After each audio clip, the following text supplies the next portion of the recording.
Hi everyone. তো তোমরা সবাই কেমন আছো? আশা করছি সবাই খুব ভালো আছো। তো আজকে আমি শেয়ার করব আমার নাইট স্কিন কেয়ার রুটিন। যাদের অয়েলি স্কিন, ইভেন যাদের সেন্সিটিভ স্কিন, তারাও কিন্তু এই ফেস ওয়াশটা ইউজ করতে পারো। আমি যেটা ইউজ করছি এটা হচ্ছে ডট অ্যান্ড কিয়ের ফেস ওয়াশ। ফেস ওয়াশটা ভীষণই ভালো। আমি বহুদিন যাবত এই ফেস ওয়াশটা ইউজ করছি, তো তোমরাও একবার ট্রাই করে দেখতে পারো। ফেসটা ক্লিন করা হয়ে গেলে ফেসটা আমি ভালো করে মুছে নেব।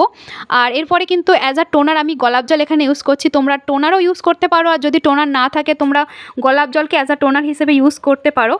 আর তারপরে কিন্তু আমি ময়শ্চারাইজার ইউজ করব, আর আমি পন্সের লাইট জেল ময়শ্চারাইজারটা ইউজ করি। দেখতে পাচ্ছ এটা কতটা খালি হয়ে গেছে, আমি মেখে পুরো শেষ করে দিয়েছি, আর এখন প্রায় অল্প রয়েছে। আর যে কোনো স্কিন কেয়ার রুটিনের মূল যে ফর্মুলাটা হচ্ছে সিটিএম। সি মানে হচ্ছে ক্লিনজিং, অর্থাৎ ভালো একটা ফেস ওয়াশ দিয়ে ফেস ওয়াশ করে নেওয়া। টি হচ্ছে টোনার, আর এম হচ্ছে ময়শ্চারাইজার। আর এখানে আমি লিপ বাম হিসেবে মানে বোরোলিনের যেটা হয় না, বোরোলিন যেগুলো হয় ওই বোরোলিনটা ইউজ করে নিচ্ছি। এটা আমি প্রায় সবসময় ইউজ করে থাকি।